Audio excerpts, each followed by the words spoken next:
Periodical سک ہیڈیکس میں ٹیوبرکلینم مفید بتائی جاتی ہے، مگر سک ہیڈیکس اور پیریوڈیکل ہونا یہ ایسی عام بات ہے کہ یہ کہہ کر یہ خیال کر لینا کہ آپ ٹیوبرکلوزم تک پہنچ جائیں گے، بالکل سوال ہی نہیں پیدا ہوتا۔ تو اب میں آپ کو مثال دے رہا ہوں میں کس طرح نشان باندھتا ہوں جگہوں پہ۔ ملیریا میں ہیڈیکس ضرور ہوتی ہیں اور متلی والی ہیڈیکس ہوتی ہیں، تو وہ سلی علامتوں والا مریض جس میں ملیریا نے گہرے اثر چھوڑے ہوئے ہوں، اس کی سک ہیڈیک میں یہ کام آ سکتی ہے، لیکن ہر سک ہیڈیک میں نہیں۔ ہر ایسی سر درد میں جس میں متلی بھی ہوتی ہے اور دورے پڑتے ہیں، اس میں بہت سی اور دوائیں ہیں، لیکن ٹیوبرکلوزم کا خیال آپ کو ایسے مریض کے پس منظر میں آنا چاہیے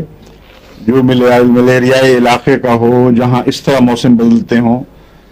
کہ دن کی گرمی رات کی سردی میں بدل جاتی ہے، جہاں لنگز پر گہرے اثر چھوڑ دیتا ہے ملیریا بھی اور یہ پھیپھڑے کی کمزوریاں بھی۔ ایسے مریض بعض دفعہ ٹھیک ہیں، بخار نہیں ہو رہا، کوئی تکلیف نظر نہیں آتی، مگر ملیریا کی دبی ہوئی علامتیں ان کے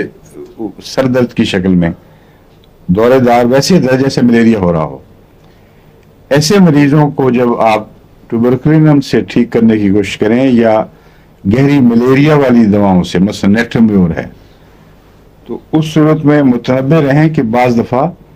ملیریا باہر آ جاتا ہے، پھر اس کا علاج ملیریا کے علاج ہونا چاہیے۔ جب اس کے سر درد دور ہو اور بخار ہو تو یاد رکھیں بسا اوقات اکثر صورتوں میں یہ دبا ہوا ملیریا تھا، اور دبا ہوا ملیریا ایک ایسی چیز ہے جو جگر میں گھر کرتا ہے۔ اس کے جراثیم جب خون میں نکلتے ہیں تو اپنے وائرسز کے کام کرنے کے بعد جب جسم کا رد عمل شروع ہوتا ہے، اس وقت یہ دوڑ کر پھر جگر میں مختلف انہوں نے پناہ گاہیں بنائی ہوتی ہیں، وہاں جا کے بیٹھ رہتے ہیں، پھر تلی میں بھی جا کے بیٹھنا شروع کر دیتے ہیں۔ یہی وجہ ہے کہ کرونک ملیریا میں جگر اور تلی بہت پھول جاتے ہیں۔ بعض دفعہ بچے کا پیٹ اتنا تنا ہوا ہوتا ہے، یہاں بھی نہیں ہاتھ لگایا جاتا، یہاں بھی ہاتھ نہیں لگایا جاتا، دونوں جگہ تکلیف بہت بڑھ جاتی ہے۔ ایسے کیسز میں ملیریا ہی ذمہ دار ہے، اور جب آپ دبی ہوئی علامتوں کا علاج کریں تو دبا ہوا بخار باہر آنا کوئی تعجب انگیز بات نہیں۔ اس کا مطلب ہے جگر کی گہرائی تک دوائی نے اثر کیا ہے اور وہاں ان جراثیم میں بے چینی پیدا ہوئی ہے، ان کے گھروندے ٹوٹے ہیں، وہ پھر باہر آتے ہیں۔ اب بہترین موقع ہے ان کو ختم کرنے کا، لیکن علامتوں کے مطابق پھر اس کا علاج ہونا چاہیے۔ Sore bruised feeling all over the body, aching of bones, یہ تو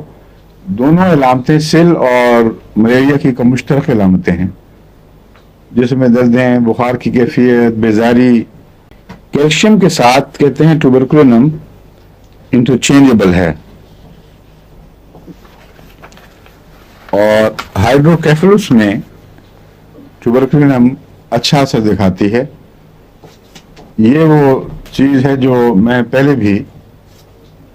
عملاً تجربے میں لا چکا ہوں کہ بعض دفعہ سر بہت بڑا ہوا ہو تو اس کے مریض عام دواؤں کو رسپونڈ نہیں دیتے، اس کا رد عمل نہیں دکھاتے۔ ایسی صورت میں بعض دفعہ گہری روگ کوئی ہوتی ہے، اور ٹیوبرکلوسس اکثر وہ بنیادی روگ بنتا ہے، اور جن کو ٹیوبرکلوسس ہوا ہو، ان کے خون میں آ چکا ہو، ان کے بچوں میں سر کا ایک دم پھول جانا، بڑا ہو جانا، اور وہ جس کو کیا کہتے ہیں اردو میں اس بیماری کو، ہائیڈروکیفلس کہتے ہیں انگریزی میں، سر بہت بڑا ہو کے وہ تربوز کا تربوز بن کے ڈٹک جاتا ہے، بچہ کمزور ہوتا جاتا ہے، آنکھیں بالکل باریک ہو جاتی ہیں۔ اس بیماری کا نام اردو کا تو مجھے یاد نہیں، مگر اس کا علاج ڈھونڈنے میں اگر عام دوائیں کام نہ کریں تو ٹیوبرکلوزم کو یاد رکھیں۔ ٹیوبرکلوزم اونچی طاقت میں ایسے بچے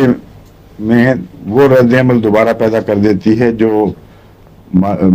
عام دواؤں کو دکھانا چاہیے مگر وہ نہیں دکھا سکتے۔